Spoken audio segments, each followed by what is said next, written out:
Oh, hey, Eva. Nice to see you. Hi. Hi. I didn't see you there first. Hi, hi.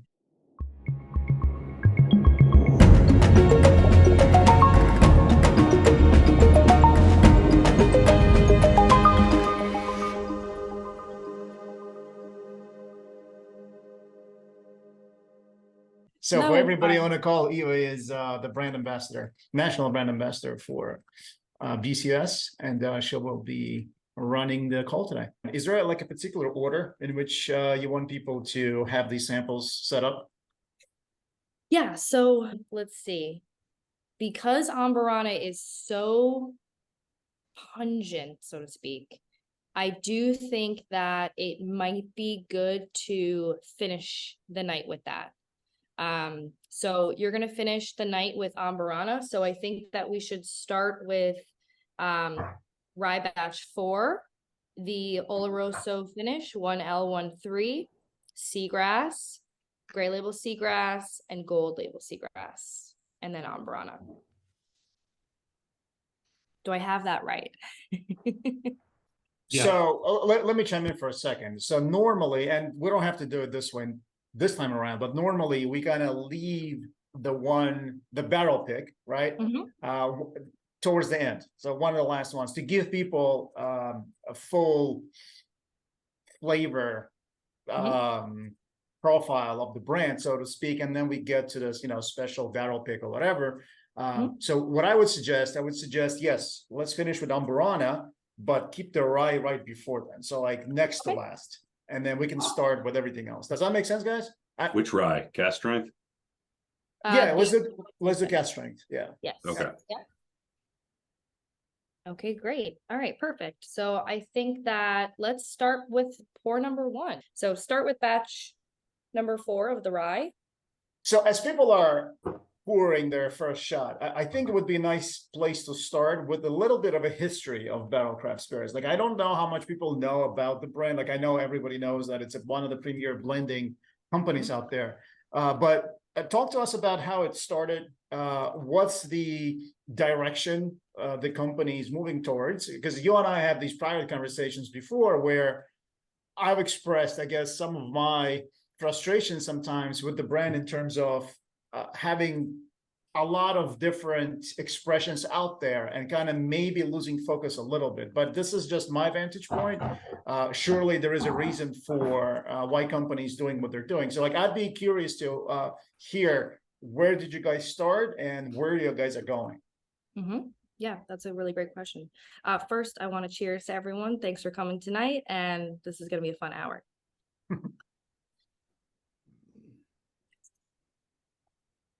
Okay, so a little bit of background and it's a really good question because a lot of people broadly don't know the entire story when it comes to who we are at Barrell, our specialty. You've seen maybe 1 or 2 different types of whiskeys on the shelf in the past, due to maybe the price point or the lack of availability in some markets. Maybe there was a choice to just kind of buy something that was a regular whiskey that you kind of know the flavor profile. And we absolutely recognize that. But a huge pillar that was formed when Barrell was born essentially 10 years ago in 2013 was that we are always going to make the most unique and interesting thing, and we are always going to be cask strength. Now, since 2013, obviously we're going into our 10th year of business. We are still exactly the same. We've changed and pivoted a little bit from day one, but we are still sourcing and blending cask strength whiskey. So everything that you're going to be tasting tonight is going to be cask strength. And I'll talk a little bit about what's coming in the future for Barrell and what has changed. When we started in 2013, when we first came to the market, we had one whiskey, and it was Barrell Bourbon Batch 1. And so every single batch after that has been unique and different from the previous. The same goes for rum batches, the same goes for rye batches, the same goes for whiskey, so on and so forth.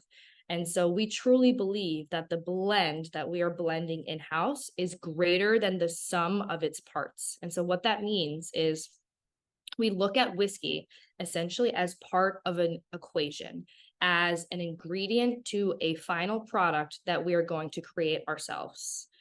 And so that could mean someone coming to us and saying, hey, we've got 8-year-old Canadian whiskey that spent 4 years in Canada and 4 years in New York, and it was finished in Oloroso sherry for 4 more years. Would you like it? And so a lot of that happens, but also it's a lot of just tasting these barrels of whiskey. And so when we started, we came out with barrel bourbon batch 1, and then whiskey, and then rye. And so since that portfolio has kind of formed its own identity, we've come out with a few new whiskeys within our portfolio. And that is Rye Batch 4, of course, Seagrass, which I'll talk about in a little bit. And Seagrass has really been driving the bus for us the last couple of years. And so, you know, we've entered almost every single whiskey kind of competition that you could think of, right? The Ultimate Spirits competition, the San Francisco World Spirits competition, and so on and so forth.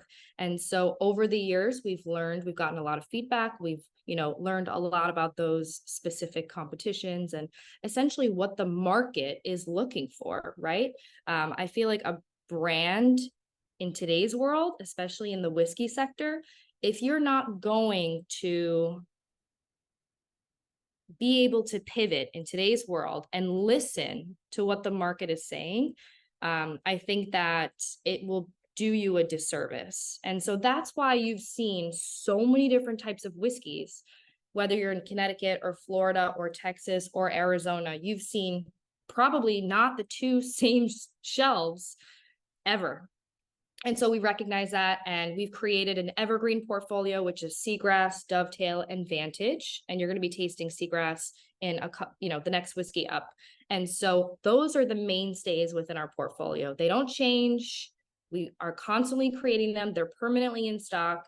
And we know that sometimes, although coming out with these one-offs or barrel picks or small blends where they're finished in Barolo casks, etc., we know that those are really exciting and cool, but also we recognize that someone just wants the same whiskey over and over again. And that is what Dovetail, Vantage, and Seagrass is. And so that's why those are permanently in our portfolio. Now, what you're drinking right now is Rye Batch number 4. The last time that we released rye was in the spring of 2020. So it's been 3 years essentially since we've done anything with rye. Now we've launched our sister brand, which is Stellum, in 2021, and that had a lot of rye in it. We launched Seagrass in spring of 2021, and that has all rye in it. And so what we had in terms of volume of rye was just being taken up by Seagrass and Stellum rye. And so we have finally had the chance to blend some amazing ryes and put it back out into the batch rye. So this is Rye Batch 4. It's a blend of, I want to say 4 to 8-year-old Indiana ryes, and there's some 14 to 15-year-old Canadian ryes in there. I'm curious to see what you guys think of this. I personally love rye.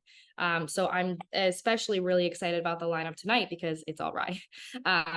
What I will say is that I think this taste profile, I think the flavor in this, it like dances in between that dill kind of minty, typical Indiana profile that you get from that lovely distillery in Indiana.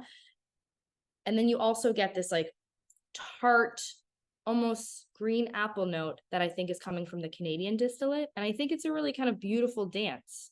When I'm tasting, there are so many ryes on the market today, not just Indiana or not just Canadian, just all over Kentucky, Tennessee. There are a lot of ryes, and some I love and some are just not for me personally.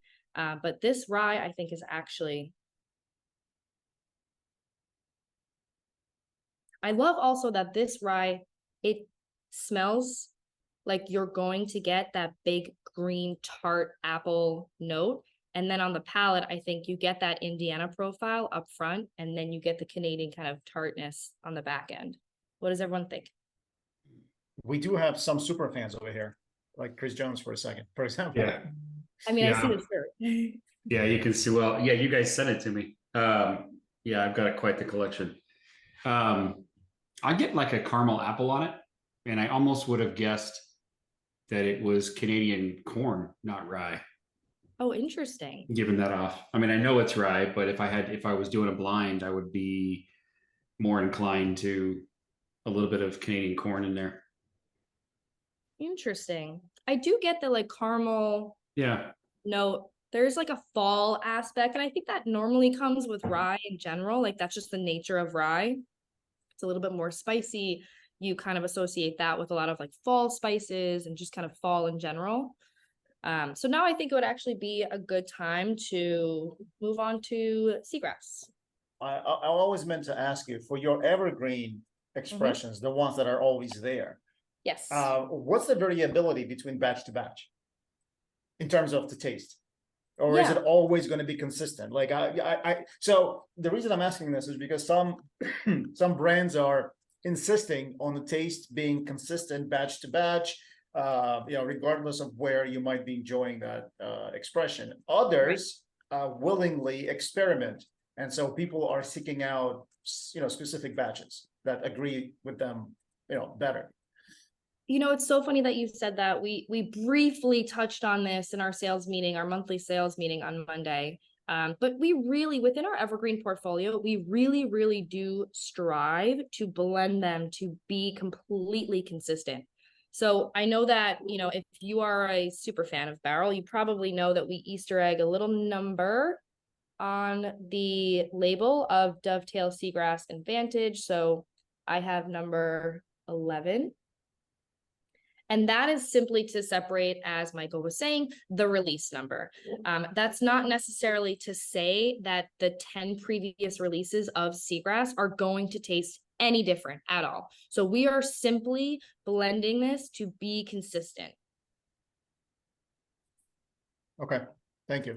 Fran also is asking you to kind of chime in on the purpose of Stellum, something that you and I have spoken at length about. Yeah, absolutely. I think that the purpose of Stellum was supposed to capture those original classic flavor profiles when you are looking for an everyday cask strength bourbon and rye. And so that was the flavor profile that we were targeting every single time we blended. There was no release number, there was no batch. It was simply consistent on the shelf all the time. And so that's a little bit of the main difference with Barrell and Stellum, right? We were capturing a consistent flavor profile. And then with Barrell, it's constantly innovating, constantly coming out with something new.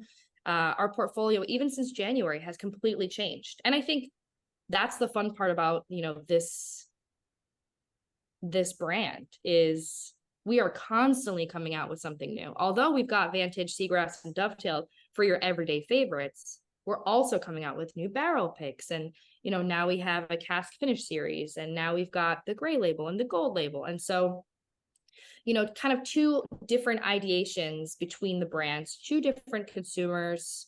And we knew that we could not do Stellum within the Barrell line.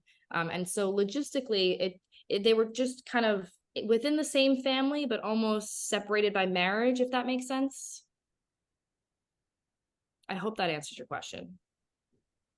I have a follow-up question. So yeah, if you go on the shelf, right, I've got Stellum Black, I've got the Solera. I mean, there's like 15 different finishes, and I mean, so to me, it kind of muddies the water. I stopped buying Stellum because yeah, it's good, but there was a $50 and $60 range, a core offering, and then all of a sudden, now I've got $119 for a bottle. And if I'm going to do that, I'm going to go to BCS, right? So absolutely. Which is what Fran was referring to be honest with you. Right. And I think anybody who's asking this question has exact same thing in mind. Yep, absolutely. And that's a fair point to make.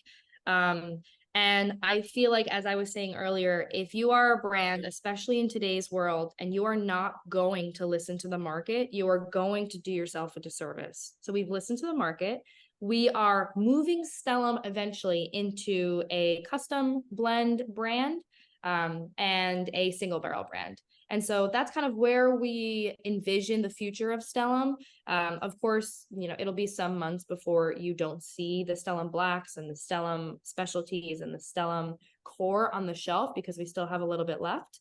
But that's where we envision the success of Stellum in the future. And it just kind of took us a little bit of time to get our feet wet and see what was going to stick with Stellum. You never really know these things until you're in the thick of it and you're actually out there listening to everyone and seeing what people are gravitating towards. So, Eva, correct me if I'm wrong.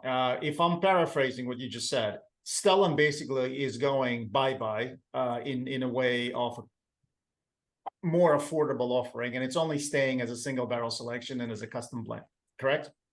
It is the core items within the Stellum portfolio. They are eventually going away. Yes. So the custom blend and the single barrels are going to stick around. Okay, got it. And then I think the other thing, and we'll talk about this towards the end of this tasting, another expression will take basically its place as this more price-friendly expression within your portfolio. So I'm not going to steal your thunder. If you want to mention it closer to the end of this tasting, you certainly can and should. Yeah, absolutely. I'm excited to talk about that. What does everyone think about Seagrass? We released Seagrass, almost 2.5 years ago. When we first launched Seagrass, obviously as a sales team, we were stoked about it. We were super, super excited. Obviously, this is a delicious, a unique, a nerdy whiskey that we all love and we love to sell. And then when Fred Minnick gave it the number 2 in January of last year, that's when it went from 0 to 60 overnight. It was kind of crazy. Most of the country was out of stock. All of our wholesalers, we were out of stock on it. Shelves were out of stock. And, it was a great, it was a very proud moment for us to know that a lot of America loves Seagrass as much as we do. Steve is actually curious whether Armida is one of those evergreen expressions, or was that a one-off? Armida was an evergreen selection. I want to say at the beginning of the year, we had Batch Bourbon, Dovetail Seagrass, and Armida. And we had just launched Vantage in the fall of last year. And so to have 5 whiskeys within our evergreen portfolio, and also Armida being so unique in its flavor profile. I love Armida and I think it is absolutely delicious. I love pear eau de vie. It is one of the most delicious things I could ever drink. However, I just think that the American whiskey community, I think there was a divide between Armida. I don't know if we were permanently saying goodbye. I actually have learned to never say never at Barrell. So it will be going away. I don't know if it will be completely permanent. Will it be a fall? We had planned originally early on in the year, we had planned to release Armida as a fall seasonal every year moving forward. So there was going to be a spring seasonal, summer seasonal, fall seasonal, and a winter seasonal. However, things have changed. Of course, our portfolio has changed. And so also, I do know that there were some struggles in getting the amount of pear eau de vie that we needed to condition the casks to do part of the finish of Armida. So that was kind of a roadblock for us in terms of just getting the actual liquid for the finish. But I do love Armida. It's delicious. And I hope it makes a comeback one day. But if you like it and you see it on the shelf, just buy it. Just buy it. Because I don't know if it'll be coming back. Where did the word seagrass come from? Why is it called seagrass?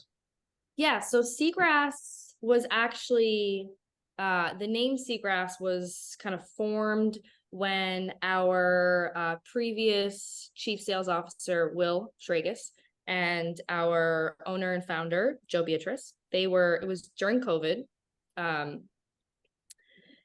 They were somewhere in the north, the New England area, not together. They were separate. And Will's grandmother's house, I believe, is on Plum Island in Massachusetts. And so he was near the water. And then Joe, our owner and founder, was also kind of near the water, but maybe closer to the Cape.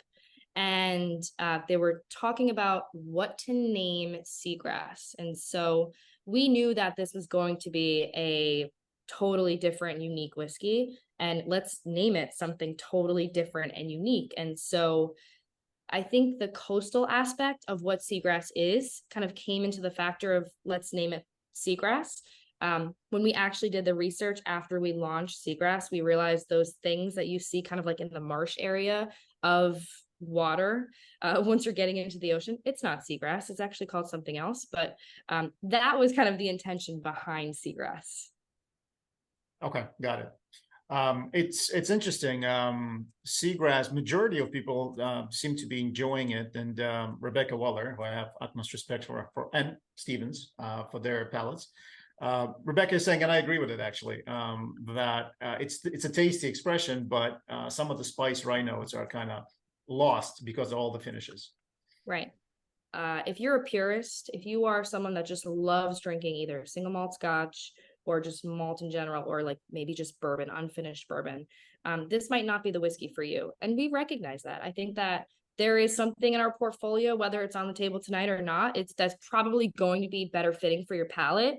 And, maybe Seagrass is not that one, but I'm glad that most of everyone, enjoys it. I love it. It reminds me of a rock candy. Oh yeah, absolutely. Yeah, there's a couple of bourbons out there. There's a Larceny and there's something else out there that has that Jolly Rancher kind of feel to it. That's what this reminds me of. It's like the old sugar rock candy you get on a stick. Yeah, that's amazing. Yeah. Morning. Welcome to Barrell Craft Spirits. I'm Trip Stimson. I'm the Chief Whiskey Scientist, and today we're going to talk about what we do and how we do it. Come on in, let me show you around. Barrell Craft Spirits, we're blenders. We don't do a whole lot of distillation. Our main focus is finding unique barrels all over the world. All the bourbons come from the US, obviously, but we find unique spirits that are made, put into different types of barrels, and we focus on different flavor profiles to create the blends that we offer to our consumers. After we have selected barrels for the next release that we're working on, which you see here, we'll then take these barrels, move them over to our dump trough. Barrels get dumped on the dump trough and go up into our custom built blending tanks. These two 6,000-gallon blending tanks are always full. We're always working on something. Put the blends together out here. We'll move into the lab, do some final tasting notes, make any adjustments that we need to make, and then off to bottling. Now we're up here on our mezzanine, top of our blending tanks. You can hear the agitator running. This is our next batch of Dovetail that's in here right now. It's about half empty. Some of what we've already put in bottling. Let's come here and take a look.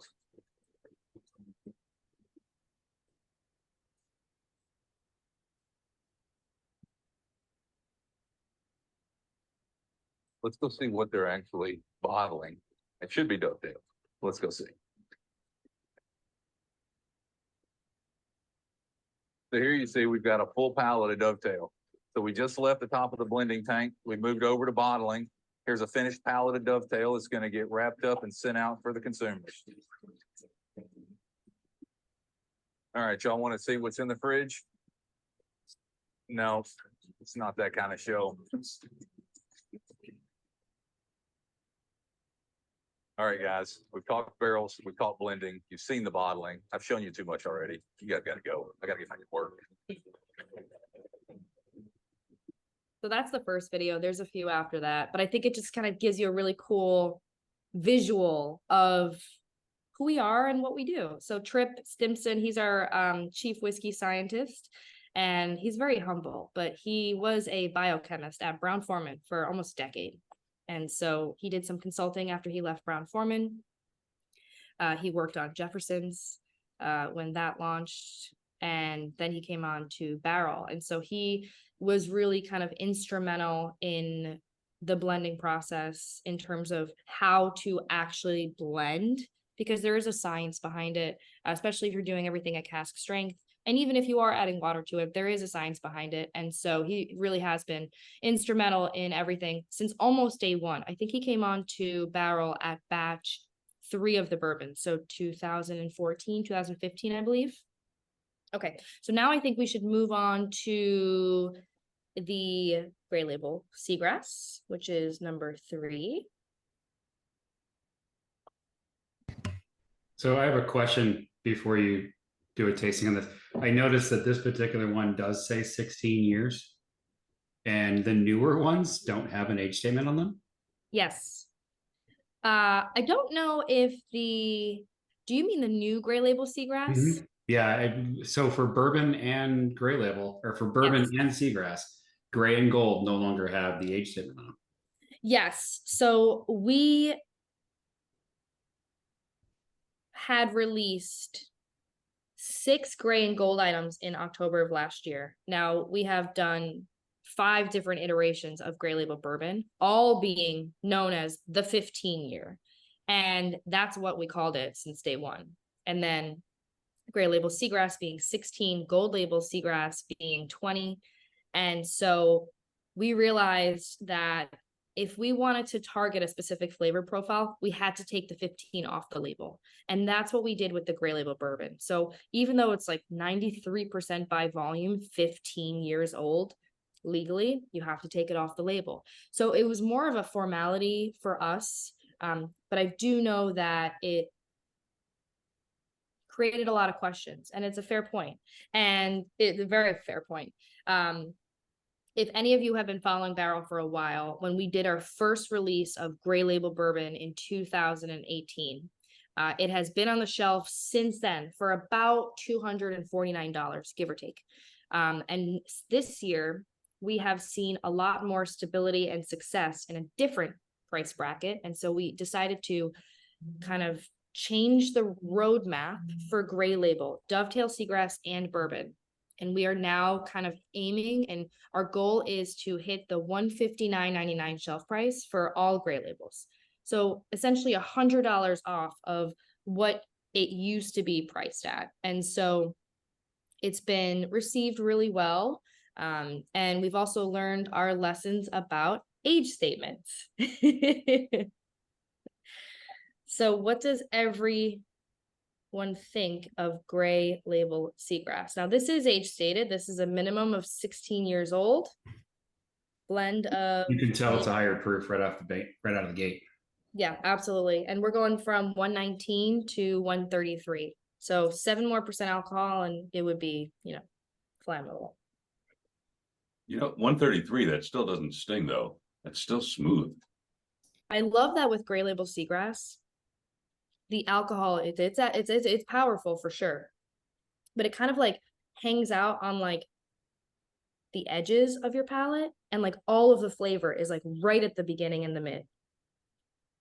And so there's not a super strong and powerful finish, but I kind of like that because you're getting the alcohol so strong, at least for me, on like the edges of your palate.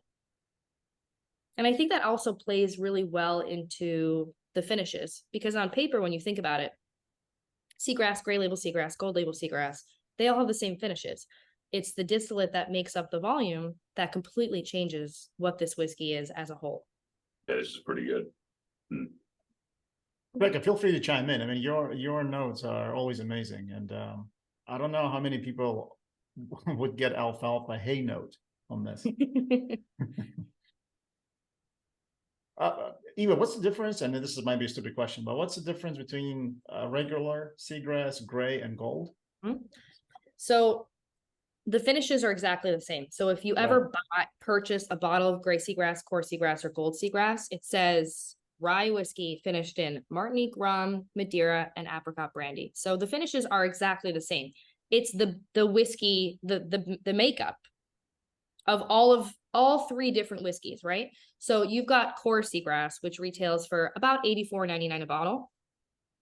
And that is primarily made up of, I want to say, 5 to 8-year-old Indiana whiskey. There is some Canadian whiskey in there, but by volume, not a huge percentage.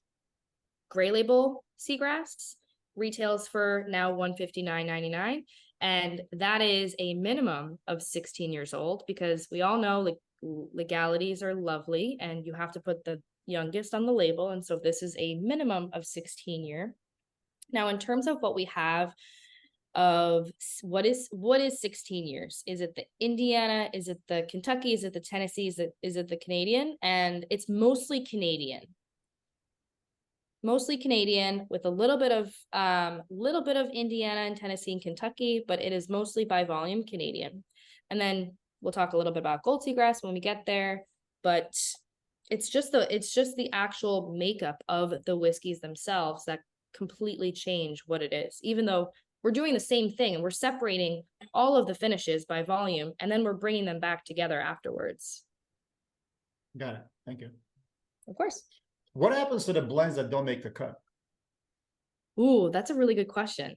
So there have been, and I can't really speak personally because I am on the sales team, not on the blending team, but I have seen a few things. And I will say that there have been some scenarios where we have either stopped blending earlier than we had planned because the blend was just so delicious. And so we had to come out with something that was smaller than we had originally planned for. And so that obviously creates, there's pros and cons to that. And then we've also had specific projects where the end goal was something that we were envisioning and we had blended it on a small scale, and the end result in terms of the large volume just wasn't tasting exactly what we had started with. And so we either leave that in a tote and so we figure out what to do with it later. There's a lot of stainless steel totes, or I think we're trying to go away from plastic, but I know a few years ago we had some smaller plastic totes, and that would kind of hold a lot of whiskey, whether it were, different components of blend 20 or blend 30, and they were kind of separated, because sometimes when you're blending whiskey, it can't all just be blended together and then let it mingled. It almost has to be blended as components, and then you let it mingle, and then you taste the final product. And so there have been a lot of scenarios where I wouldn't say a lot. I feel like mostly everything that we do comes out exactly how we had envisioned it from the start. But there have been, of course, specific projects where it just didn't align with the quality that we were looking for, and we're not going to release it. We're just not. So it makes for a lot of stainless steel vats or totes of X. Okay, got it. There's more fruit to the gray for me. Mm-hmm. I like that this is like a little bit more delicate and light. I feel like with the core Seagrass, it's a little bit more dense. Like I love to cocktail with the core Seagrass, and with this, I feel like it's perfectly fine on its own. And I like that you said it's somehow seems less hot than the standard. And I feel like when you're blending cask strength and only cask strength since day one, if one of your main goals is not to create something that doesn't taste like ethanol, then you've got a problem. So since day one, because Trip and Joe have both amazing palates, I think we've learned a lot about water not coming into the equation and just releasing cask strength whiskeys, because it teaches your palate to, when you're blending specific components, what is going to taste stronger in terms of more alcohol forward than not. Because sometimes a lot of people, when they're just tasting barrel for the first time, they say the exact same thing. Oh, I love Dovetail. It's 123 proof. It does not taste like it. Oh, I love this. Gold Label Seagrass, 128 proof, does not taste like it. Oh, I love Gold Label Dovetail. It's 141. And so I think it really does a good job of like making you almost not second guess yourself, but making you figure out, what do I actually like in this whiskey and what do I not like? Because it's not diluted. You can dilute it on your own. Do we know which batch of a Gray Label we're tasting? Number 2. Okay. I'm going to share my screen and play a couple more videos, if that's okay for you guys. A couple of things we do, we're looking at it. Okay. Looking at it in the glass. And the first thing that we all do is we nose it. This is a little bubblegum and acidic bubblegum here. What do you got? I was gonna say, I love smelling whiskey. My favorite blends or products, I could smell them all day and not even take a sip of them. Yeah. The nose is the most important. This one is just so perfectly balanced on the nose. It gives you everything. Why do you say the nose is most important? Because smell is most associated with memory. And so for me, getting the nose right on the product is critical. It's evocative of different things in your life, and it connects memory and taste and something that you've eaten or experienced all together. I love that. And he's right. I think that's smelling, when you smell something for the most part, it's almost like when you're eating something and you're tasting it and it brings you back to like this time when your grandma made this for you growing up. It's kind of like that. I was tasting with a retailer the private release Rise earlier this year, and he was associating everything that he was getting on his nose with a color. So every time he tasted something, or he smelled something, excuse me, it would be, I'm getting green. And then he would associate that to a vegetal note, or this kind of tastes like, or this smells like I just mowed my lawn, or it just rained on like fresh grass. And it's very interesting how smelling is directly related to memory, but I digress. It's the second strongest sense, I think, right? Absolutely. Okay, I think now might be a good time to move on to Gold Label Seagrass. When we release anything in our portfolio, we never want to pigeonhole ourselves into doing something just because we've done it before. So for example, we have come out with 2 different batches of rum since our inception in 2013. And as if you've been following Barrell for a while, we have not released a rum since 2016. And that's because we have not found components that are up to the quality where we believe we should blend them and release rum batch number 3, just because we've done 2 subsequent batches of rum. And so when we released Gray Label Bourbon, we had some older barrels of rye and whiskey, and we did not quite know what to do with it. And so in 2020, right before the world literally shut down, we had a big hosting event at our old facility. We hosted about 30 to 40 different folks in the trade. So someone like Michael would come down, or someone that maybe had a podcast, or someone that worked at a distributor, and we had them down to pick barrels. And so we launched a very small amount of 18-year-old Kentucky whiskey, and it was technically bourbon, but it was finished in used oak, so we had to call it whiskey, and they were just straight single barrels. And so there were about 18 of them.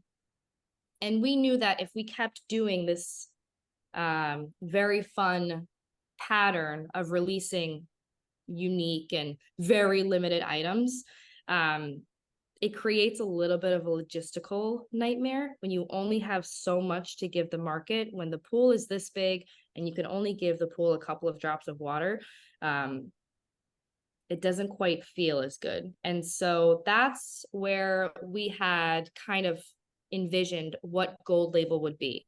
And so that's not to say that we had the conversation, hey, let's create the best whiskey and let's put it in this bracket, right? It was never that conversation. It was always, what is the most unique and interesting thing? And we happened to have some 20-year-old rye, and we knew that we could not release this in our single barrel program. It creates more issues and headaches and cola conversations than you could ever think of. And so that's where Gold Label was kind of born. So we've got Gold Label Dovetail, Gold Label Bourbon, and Gold Label Seagrass. What you're tasting right now is Gold Label Seagrass, minimum of 20 years old.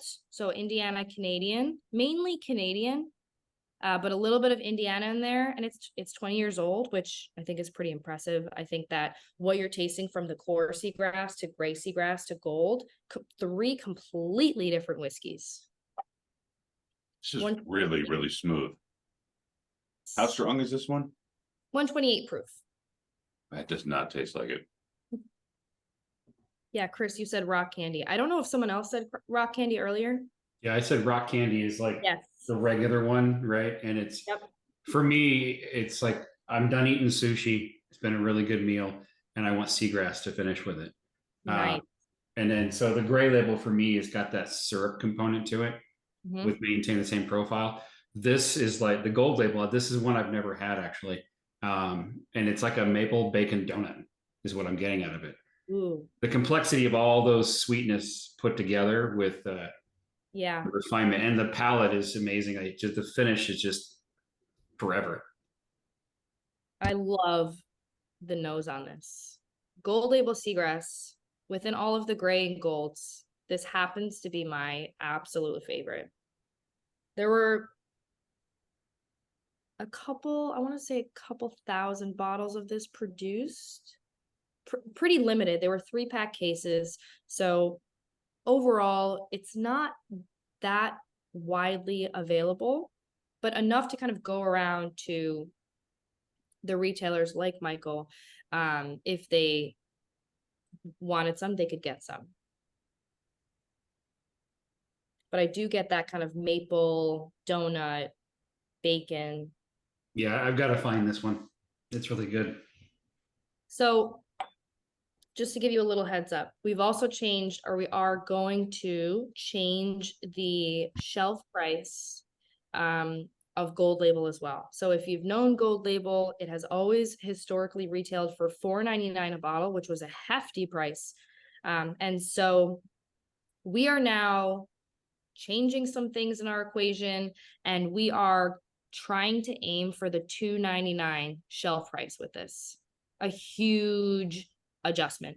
Now, obviously, Michael, I think this might be the first or second time that, you're hearing this. This is going to take a while to see the actual changes on the retail shelf, because we have to work with all of our wholesalers and we have to work with all of our retailers. And so because there's a 3-tiered, or for most of you 4-tier with the state being involved, system, it does just take some time to actually see that change.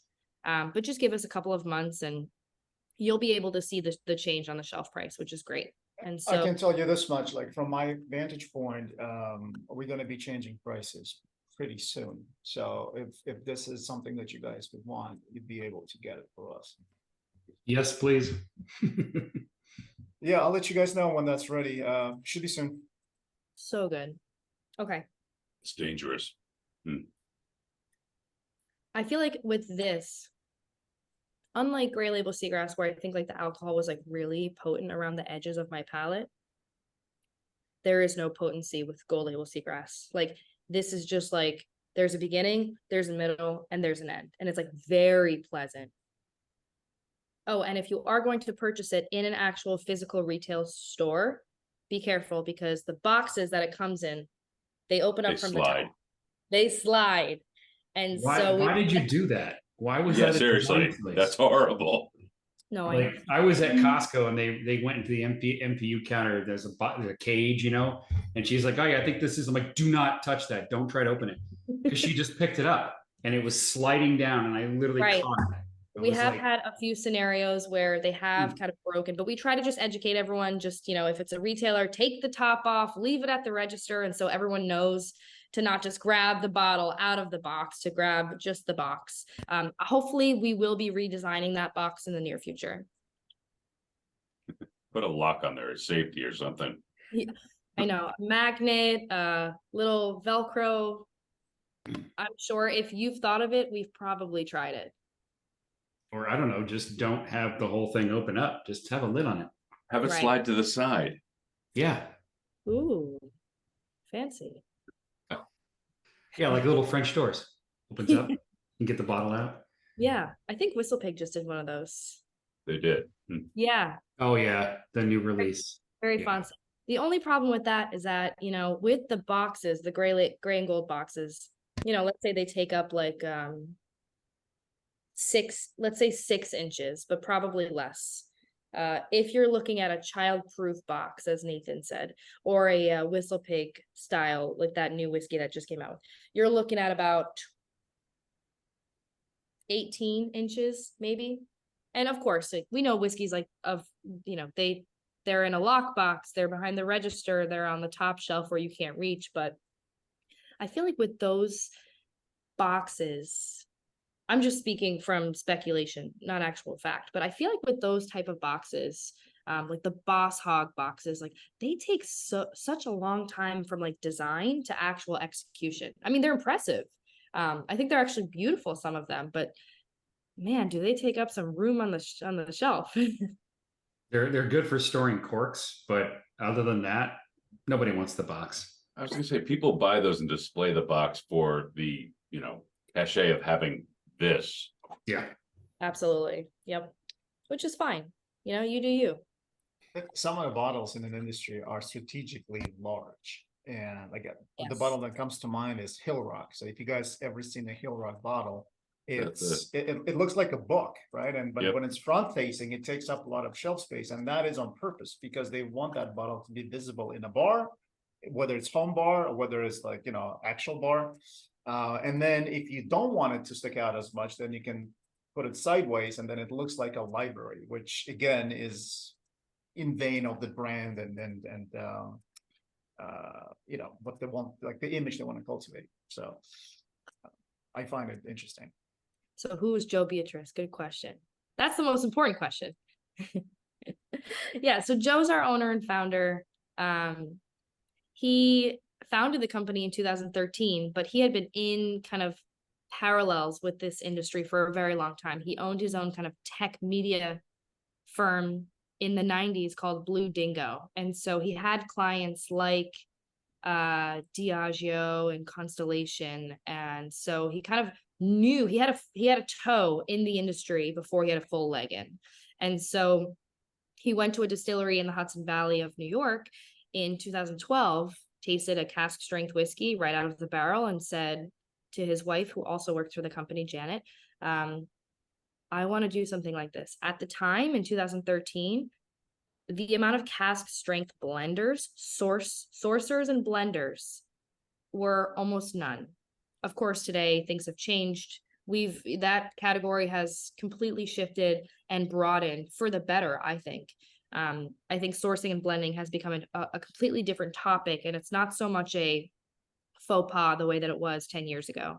There were people that were telling us to distill our own juice, to not source, to not blend, to not do cask strength. We decided to not listen to any of them, and we have prevailed, essentially.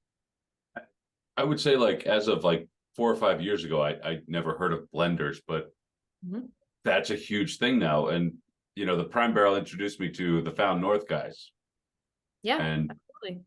love that stuff. And they aren't distillers, they're blenders. It's just like a big thing now, but it works. Yep.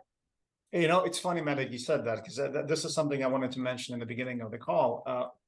To your point, blending was always almost like a derogative term in the world of bourbon or whiskey, even though on the Scotch side of things, people have been blending for a lot longer. And then Barrell Crafts actually started it way before Found North guys did, but the Found North guys were always great in terms of explaining why they do it and how it affects the final product. And then through the magic of these tastings and virtual tastings, and COVID definitely helped in that people were sitting home drinking and doing these virtual events. They were able to explain to people that this is not a bad thing when you actually blend whiskey. Majority of whiskeys out there are blended, like the single barrels are the exception, it's not the rule. And so I think when you have a blender that knows what he's doing, the result is always going to be great. And this is equal for bourbon and Scotch, and we'll have other tastings where we're going to do this with blenders, and you'll see a lot more of that.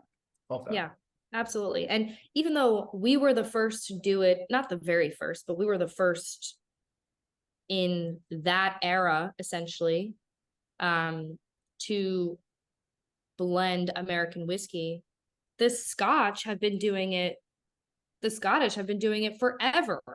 Like, you look at Compass Box, you look at any independent bottler or independent blender, NDP, rectifier, whatever you want to call it, the Scottish, they've been doing it for a lot longer than Americans have. And now I feel like within the last 5 years, you see a lot of brands almost catching on to whether it's that or just a lot of American producers blending and realizing, oh, everything is actually, to Michael's point, a blend. When you're buying something, unless it actually says single barrel on it, it is going to 9 times out of 10 be a blend. And so we've just always emphasized from day one, let's go against the grain. Let's do things different. And I feel like that has done us great justice in this category of sourcing and blending cask strength whiskey. A question for you. Mm-hmm. So with the Found North guys, I feel like they introduced me to a lot of the Canadian whiskeys they find. And you guys are also using some of the Canadian whiskeys as well. Is that a relatively new thing? The Canadian well-aged like mixes and stuff? I want to say, in terms of new, in the last like 5 to 8 years, you'll see some, I want to say maybe 8 years ago is when Canadian rye actually started being imported into the country a little bit more than it ever had. And now you're seeing it a lot more. And whether that there's just more to go around, or there are, more kind of cooks in the kitchen, so to speak. But yeah, I am seeing a lot. And I feel like Whistle Pig probably had a lot to do with this, which was great for the entire category of Canadian whiskey in general. With them being so close to Canada and sourcing from Canadian distilleries in the beginning before releasing their own distillate. I feel like that probably put the category of people starting to be curious about Canadian distillate as a whole. And look at the success of Whistle Pig. All right, so I think that we should move on to number 5. So that is the Oloroso Sherry. And that is the pick that Michael actually picked for his store and his group. So as you guys are drinking it, I'll give you a quick background as to how this all came to be. First of all, who had our Barrell private bourbon release finished in Oloroso? Yes, I know Chris did. Okay, got multiple bottles. Yeah, honestly, this was probably the funnest pick that we've done, just on multiple fronts, including the label, including the paper sticker that we did, which used like a lenticular thing where you like tilt it and it kind of changes with the Donkey Kong. But just as far as this whiskey was concerned, it was such a great bourbon, and sherry only improved it, right? So when we had an opportunity to do a private rye, which is fairly new program, I think it was released, it was launched this year, Eva, right? This is not, it's fairly new program, and we were sent a first batch of samples that were Tokaji finished, and I think there was Armagnac, and they were great, they were good. But it kind of, they paled by comparison to what I remembered from the bourbon one, and that I polished that bottle. I don't even have that bottle anymore.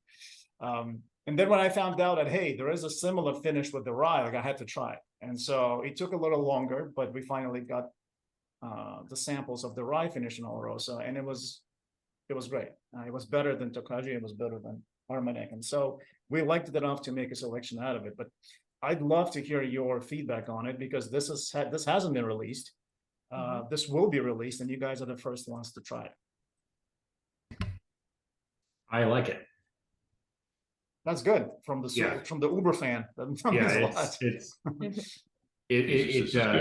It's not overpowering on the front of the palate, and I'm not sure on the rye itself, but I'm gonna say it's probably not Canadian. It's probably Indiana or a Kentucky rye, but because I'm not getting Pennsylvania mint, and I'm not getting Northern mint out of it, but it's really good. I mean, I would drink this all day long. What's the strength on this one? 127 proof. Does not taste like it at all. No, I would have guessed 115. Yeah, if even that high. Yeah. Thank you, guys. I'm reading some comments in the chat. It seems like a few people are digging it. Again, Rebecca with the beautiful notes. I should have you write up our notes moving forward, but this is great. Yeah, we liked it. I mean, like I said, I had a frame of reference to which to compare it to, much like you guys are having today. And this is exactly the reason why I want you guys to try it almost last, while having to experience the others, right? And it was by far the, yeah, it's fruity, it's spicy, like there's everything that needs to happen in a finished rye, and the finish isn't overpowering the rye, like it's clearly still a rye. Do we know where the rye's from? You know, It is a blend. I don't know percentage of like provenance, but I do know that it's a blend of Indiana and Canadian. Okay. I'm not getting a huge spice to this. I'm just getting a very smooth, kind of like a little bit of fruity, very enjoyable drink. I kind of get like on the nose, like a nougat, like almost like a Mars bar. Like someone said caramel apple, which I absolutely get, but I feel like there's like this nougaty note. Like very, I don't want to say sweet, but like almost like a salted caramel. Or a pecan pie filling. Ooh, yes. Yeah, just a hint of that. You got a bite of the graham cracker crust at the bottom. Yeah, I could drink a lot of this. Anything like so. I think, and even this is a testament to the brand, I think your private release program is pretty fantastic in that it's very flexible and also has a lot of variations, right? So you can really make it yours just from the amount of different finishes that are available year to year, and year to year they change, which is always a great thing. You can always experiment, you can always do more. It just so happened that we went for the same finish this time because the whiskey supported that, right? This was the best finish last time around, and this was the best product this time around. But I do appreciate different finishes that you guys putting out. Like Tokaji, like not every day you see a Tokaji finish in a single barrel or private pick program. Right. So that was interesting. So I do really like this program that you guys have. It's fun, and I think it allows us to be a little bit more creative within our barrel program, and we're not confined to like whatever the liquid is that just comes out of the barrel, because if you're tasting something that is a barrel pick from a retailer, it's just a barrel pick, right? There is no latitude to change that final product unless you're getting something like an Eagle Rare where they proof it down, and so you technically are adding something to it, but in terms of the final product, that's it. And with our barrel program, you know, we did have some true single barrels, and we do still have some left, but our private release program, it allows us to craft what we do on a day-to-day basis, which is blending on a very, very small scale. Almost a custom blend, if you will, on a 53-gallon scale. And so we do Tokai finishes, Armagnac, Cognac, lots. I want to say there's about 80 different types of finishes within our private release program. So we do private release whiskey and private release rye, and those are blends of whiskey and rye that we finish in a secondary cask. So this is Oloroso sherry. I always find that sherry, port, Madeira, Tokai, and Sauterne, those kind of sweeter fortified finishes always add such a good complement to rye, because you're getting sweet and you're getting spice. And to me, it's like the perfect marriage. The Armagnac and Cognac finishes are delightful, but they're a little bit more muted. They're a little bit more like barnyardy, a little bit more unique. Right. All right. So this is a good question from Jason. Can you divulge how long this spent in X sherry? I'm gonna guess 2 years. So we never really get a full rundown of every single one, because there are so many within our program. But it's safe to say anywhere from 3 to 6 months is a comfortable average. I think anything after 6 months, personally, just my opinion, I think that you're getting more of the finish than you are the actual whiskey. And to me, there are some things within our portfolio, like the core Seagrass, that are truly about the finish than they are about the distillate.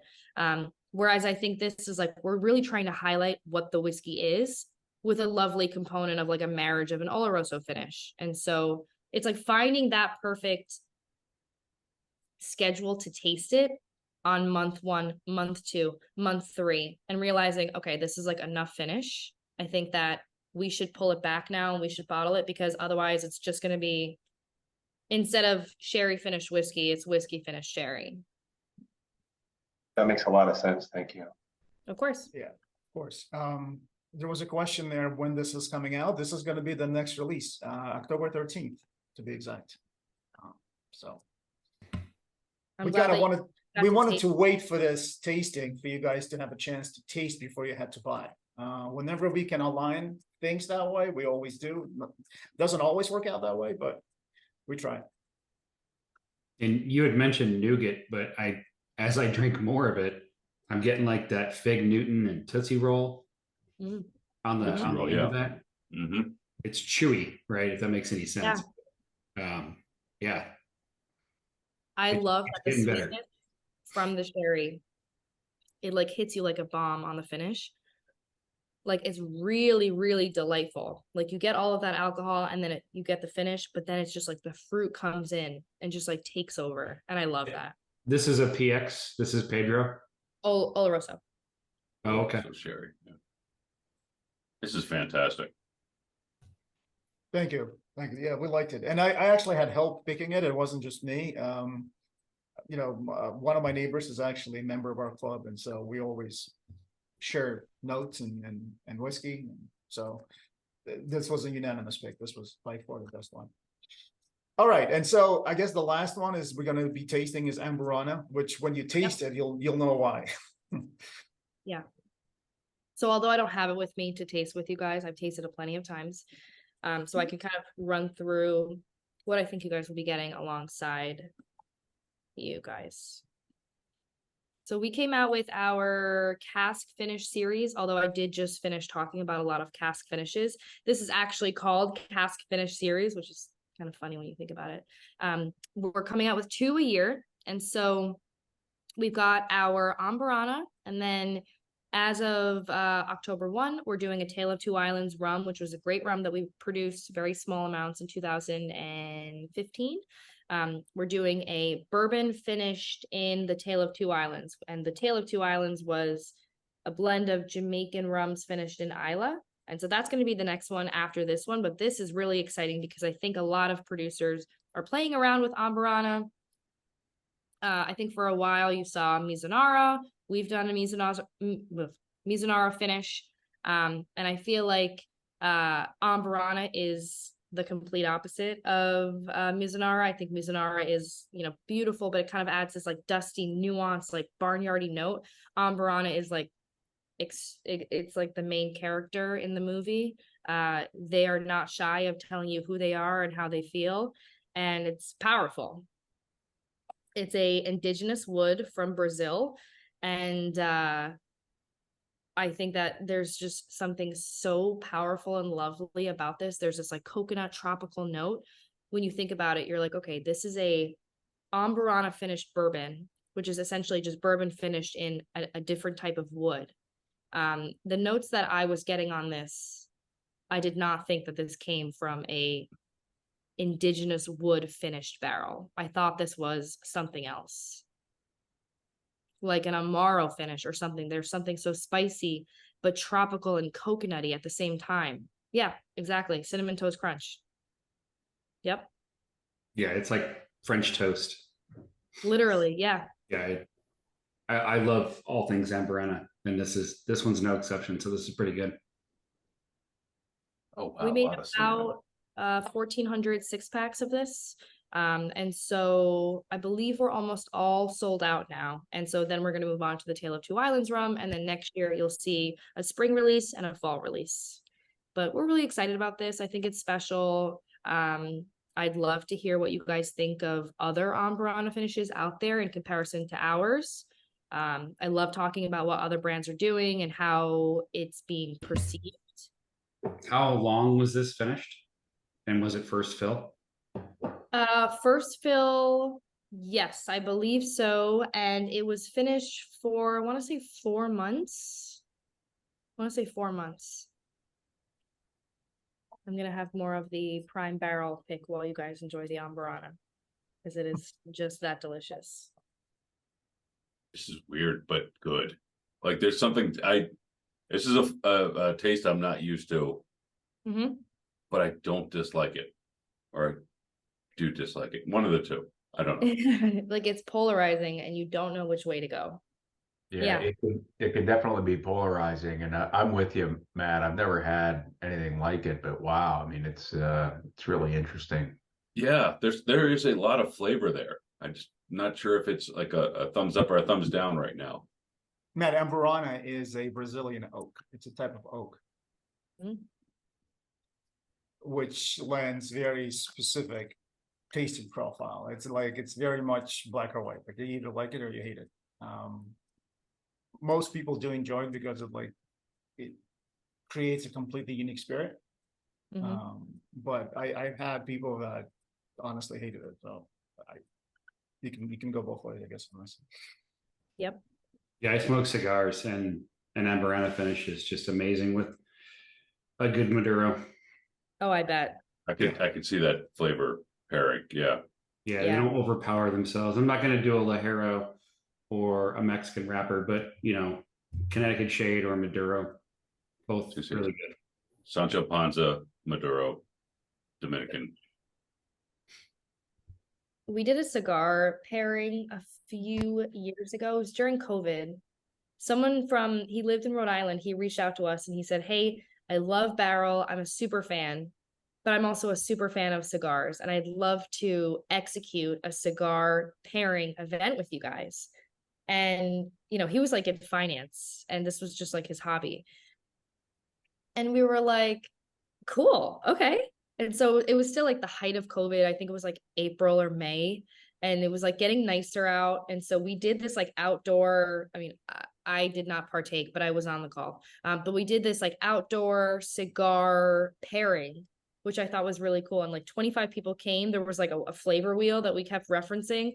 And because cigars, I think, take a long time to go through, it ended up being like a 3-hour event, which was amazing, but very long. It was fun. It was fun just like learning a lot about cigars and how to pair it with whiskey. Are you going to do another one? Never say never, I have a lot of friends in the cigar industry, so if you... Yeah, we would love to, honestly. It's just a matter of timing and logistics and figuring out how to do it. We would love to do it for sure. Man, if only there was like a website called like the Prime Cigar. The first company that I've ever seen do the Amburana finish was Starlight. I think they actually put that type of finishing on the map, and a lot of people started to imitate them because of the success that they've been having with this release. And not all Amburanas are created equal in that the finishes could be using the actual Amburana barrels that are expensive and few and far between, at least they were. Others are using chips, like literally putting chips into the barrel. And then yet others are using staves, much like Maker's Mark does with their private release program. So based on the technique, you're always going to have different tastes. And given the very specific taste profile that Amburana is responsible for, those are going to be different. So that's something that I've learned from them. But for the fans of Amburana, before this year is over, we're going to have a very special Amburana finish release as well. I'm not going to divulge what it is just yet, but soon. And I think like while you can get Amburana finished whiskey, like while it's on the shelves, I think if you enjoy it, like I think you should buy it, because I don't think that the practices of harvesting the actual wood in Brazil are the most ethical. I was actually talking to my wholesaler in New York about this recently. And so supply and demand, I think it's kind of teetering on that being available currently, but where will it be in 5 years? Kind of like how mezcal in certain parts of Mexico, there was a huge shortage a couple of years ago in the United States due to a little bit of wars and whatnot happening at the border. And so you might see that, you might not, who knows? But I think that this is like a delicious, delicious thing. I'm really happy that we've done it. I don't know if we'll ever produce it again. Never say never, but I think if you like it, I think, just buy it now, because you never know what finishes, what types of wood will be around in 5 years, Eva, do you want to talk about this new expression that Yes. is going to be launching, I should say, next month, and which basically takes the space of Stellum as your entry point expression? Yes. Oh, and I'm sorry, I missed the question about Infinite Series, unless it was answered. Was it officially shelved, done? Didn't you have like an Infinite whiskey? We are fondly saying goodbye to Infinite. Although it was like a very fun thing to sell and it's delicious. I loved the fact that it was part of our portfolio for such a long time. It logistically, and it was always kind of sitting in it by itself in a price bracket within our portfolio that just didn't make sense. And it also never quite moved the needle for us the way that we see our bourbons and our ryes and our whiskeys. And so we're finally saying goodbye to it. But I'm sure, listen, never say never. Never say never. There are so many scenarios where I'll think, oh, we're never coming out with 14-year-old Canadian rye again, or we're never doing this again. But you truly don't know what happens behind the scenes in that kind of broker world. Wait, I'm sorry. Can you back up for a second? You said 14-year-old Canadian rye? Yes, yeah. So there was like a few years where we had a pretty beefy lineup of 14-year Canadian rye. I have V930 and V950. Yes, Yes. those They're are phenomenal. Yep. They're phenomenal. Yeah. Little bit of fun story. I'm gonna go on a little bit of a tangent. Through COVID, I want to say there was like a boom of accounts, retailers just wanting Canadian rye, and I loved it. I thought it was great. However, they were getting bottled at such a short yield because we were bottling them in the summer of 2020, where it was 1,000,000 degrees in Kentucky. And so I was getting yields from 18 bottles to 25 bottles to 30 bottles. And I was like, oh my goodness, like this is messing up with my goals.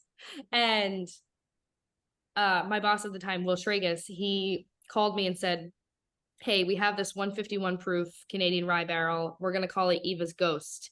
And there's only 18 bottles of it. And so I said, great. And so it's 151 proof. It's labeled Eva's Ghost. And I sold it to like 10 retailers in Maryland. Everyone got one bottle each. So it's probably long gone, but I do have a bottle in my trunk somewhere. And I hope that it's still intact. But yes, we did come out with some Canadian rye. I wish there was a lot more to go around. Are they going to do any more of like Joe's playlist? Joe's playlist? Oh, Yeah.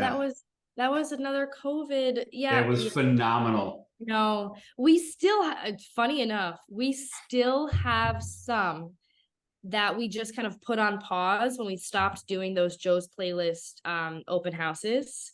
And I don't know if you came to those in 2020, Chris, but we had some like really fun open houses where it was like Trip and Joe and Nick, and we would do these. It was in the height of COVID. Everyone was home. Everyone was on Zoom 24/7, and we would just drink whiskey, and you could ask our blending team anything that you'd like.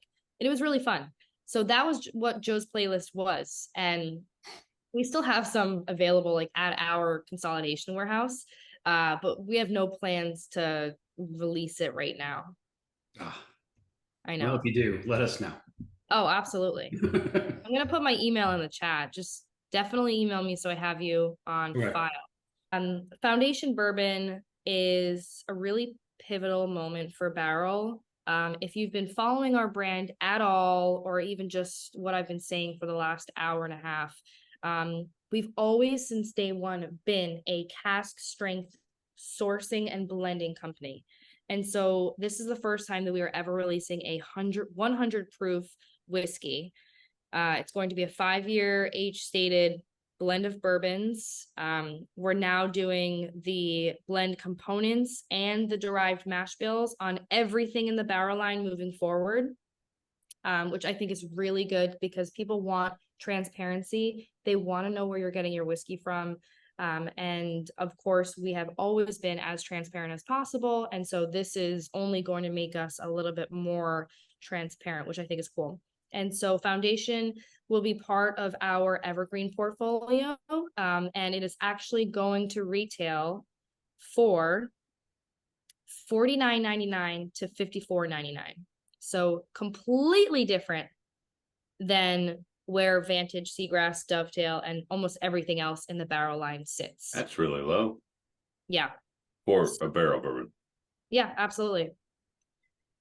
And this is huge. I feel like this is something that is, I'm really, really excited to talk about because I feel like one, there's a large percentage of American whiskey drinkers that will never commit to a bottle of barrel bourbon because it's cask strength, and we recognize that.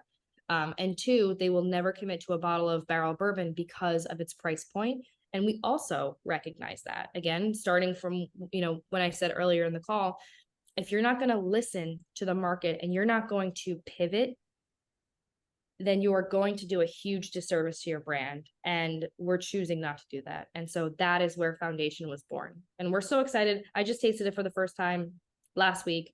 I'm really, really excited. It's only going to be available in a few test markets for the next 2 months.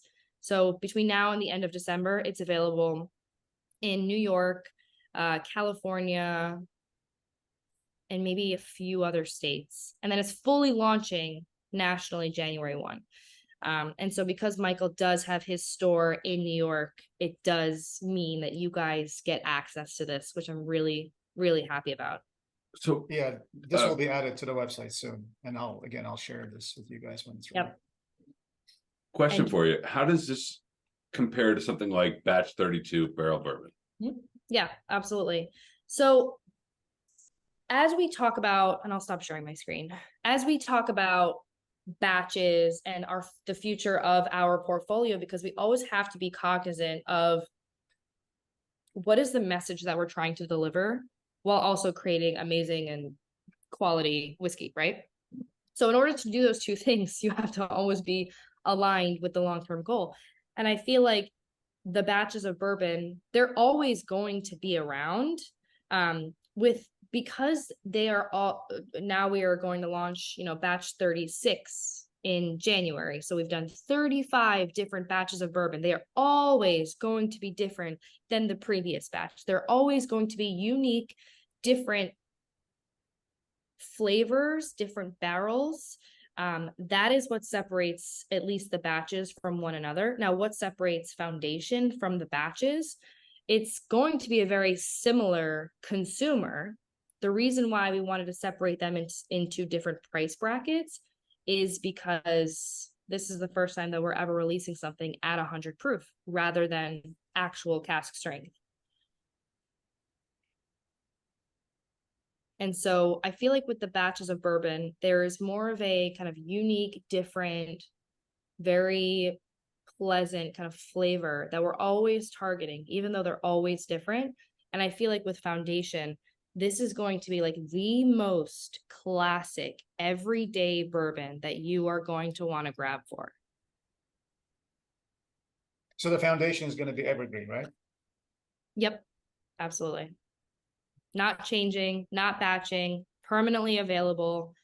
And I feel like from a consumer that also buys a lot of wine and high noon and whiskey, this is a very advantageous price point as a consumer. What do you guys think about the lineup today?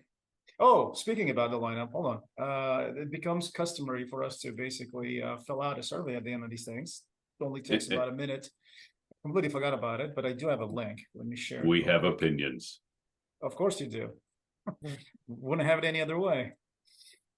Well, I really enjoyed the lineup tonight. And Michael, while you're sending that out, I just want to ask this question. I live in Pennsylvania, and for a long, Sorry about that. I know, and for a long time, there was nothing from Barrel on the shelves. And now all of a sudden, I'm starting to see one thing trickle in, and then it goes away, and then at some point in the future something else comes back. I'm just kind of interested in, why that is, and whether we're going to see more from Barrel in Pennsylvania in the future. Yes, great question. And I love talking about controlled states because I did it for a few years. I managed Ohio, Pennsylvania, Virginia, North Carolina, Maine, Vermont, New Hampshire. And because at least on this side of the country, every controlled state operates a little bit different. North Carolina, for example, is the easiest for us, the easiest controlled market to navigate because each ABC board operates almost independently from one another. So there's not one singular kind of board treasury, so to speak, of people where they dictate what goes in every store. Although that does happen in North Carolina, but not so much. In Pennsylvania, the system, unfortunately, is one of the most challenging systems to solidify your brand in all of the stores at the same time. Virginia, for example, is also a very challenging state. You have to literally go there and just present to a board of members, and they decide ABC. what tier of stores, depending on what demographic they think your brand would attract the most to, would get approved to. And so with Pennsylvania and all of the controlled states, actually, I'm going to shout out my colleague, Jeremy. Jeremy has been with us since 2021. He's not on the call tonight, but he started off at Barrell just doing a lot of back of house work, back of like a lot of administrative, work. And then earlier this year in January, he was promoted to the controlled state manager. So now he is the person that is completely in charge and manages all of these brokers and wholesalers in these controlled states. He also lives in Philadelphia, so I think that's also a connection to the state itself. So I give him a lot of credit onto like why you're seeing things in certain ABC stores in PA, in terms of like why they might be in and out or the lack of permanence on the shelf. Unfortunately, that is a result of just being in a controlled state. We would have things like, for example, in Virginia turned on, right? So I would fly to Virginia, I would present to the board, and they would email me a few weeks later, this is approved, right? It is approved for these 2 tiers. It would roll out, and those 2 tiers equal to, let's call it 200 stores. Now, unfortunately, their work stops right there, and then everything else starts with the broker and the actual independent, the independent ABC themselves.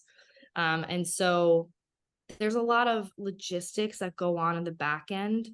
But I will say that Jeremy has been doing such an amazing job with like getting permanent listings in all controlled states. So there's no timeline, there's no limited availability.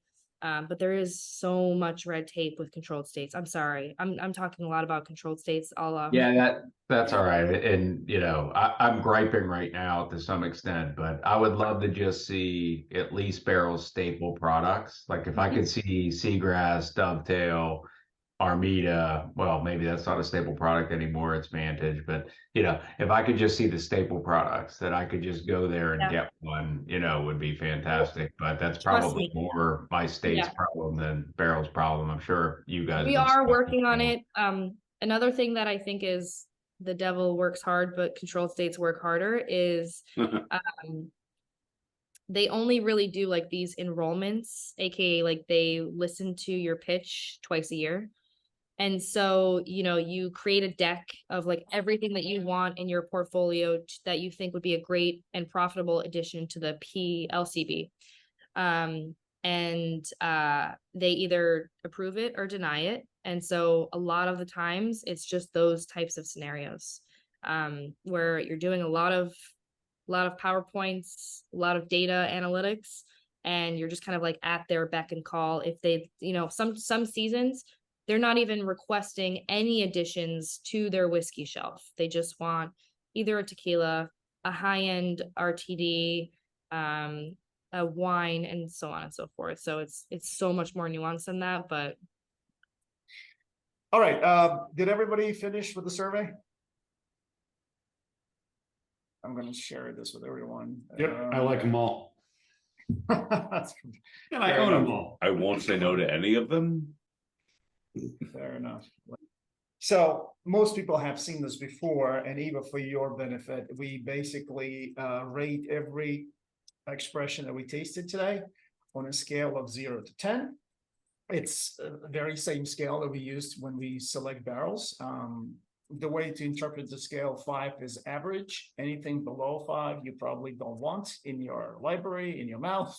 Anything above 5, you do like, to various degrees, right? So the 10 being an absolute fantastic must have it. So on that scale, the very first one we tasted today was the Rye Cask Batch 4, Cask Strength Batch 4. That's the little guy with the 10 label, and they received an average score of 6.5. Which is pretty respectable. Again, for your benefit, it's very rare when we give things 8 or above. Like, it has to be outstanding. More times than none, when the barrel receives 7, it becomes a pig. So for reference, Seagrass, the blue label, the regular Seagrass, almost a 7. Kind of all over the place. Now, this is a very small sample size. Only 11 people took the survey, unfortunately, but for what it's worth, it was kind of all over the place. And I think it's also in comparison to other things we've tasted today. So you go to one step up to the gray label, actually lower score. People actually preferred Seagrass, regular Seagrass to gray label. And then the gold label scored way higher. It's almost an 8, with few people giving it a perfect 10. No one really said I don't like it. It was, the worst score received was 5. So that's interesting. Then it was the pick, and that received almost a full 8. There was an outlier here. Somebody didn't like it. That's fair. That's fine.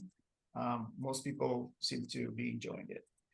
And finally, the Amburana, the pick that could be polarizing. It was not in this case. It's a high score of the night, full 8.0. So that's what you have. Is it pretty consistent, guys, with how you voted? Yeah. Alrighty. Pretty consistent. Michael, what are you selling us? What do you mean? What is the bottle that's going to be on the Prime Barrel in 2 days? Oloroso, right? Not in today. Yes, it's going to be the Oloroso finish, but not in 2 days. It's going to launch on October 13th. We normally do releases every 2 weeks.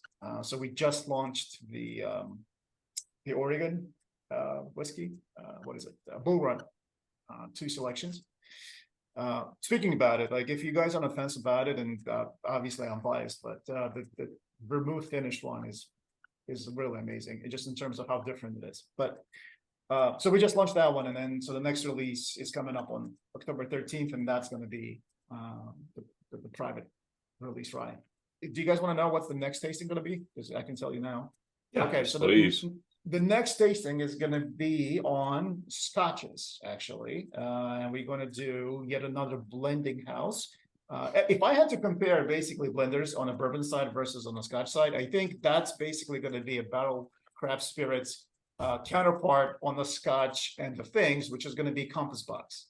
Like, I know we are primarily a bourbon group, and that's totally fair. Bourbon, rye, American whiskey. I came to it, and I said it on many occasions, through scotch. And so you don't have to like scotch to appreciate different styles or different whiskey. And so if you were going to venture and at least try it, Compass Box is a perfect place to start. Why? Because they blend, and they use a lot of ex-bourbon casks in their finishing. And so it's probably the easiest kind of like way into that world. If you like it, great, you can explore it further. If you don't like it, it's not for you. That's totally fair too. But we only have about a dozen of sample kits left. So if this is something that you're interested, jump on our website, go under tasting kits and grab yours. I'll send out an email tomorrow to the broader group, notifying them that You there's. said, Michael? Sorry. Compass box? Yeah. Amazing. Yeah. What they are doing with blended scotch, like take their amazing artwork just out of the equation. I love their artwork. They are such good whiskeys. Yes. They're highly crushable, as people would say, Mm-hmm. even for a bourbon drinker. So anyway, that's my piece. I'll see you guys on Discord. If you're not there, join us. Eva, thank you so much for making this happen. I'm sure we'll be in touch, and I'll notify you guys when all of these new expressions from bourbon are on our site, and so you can go ahead and. Thank you so Your much for choice. having me. It was great talking to all of you. Thank you for trying the whiskey.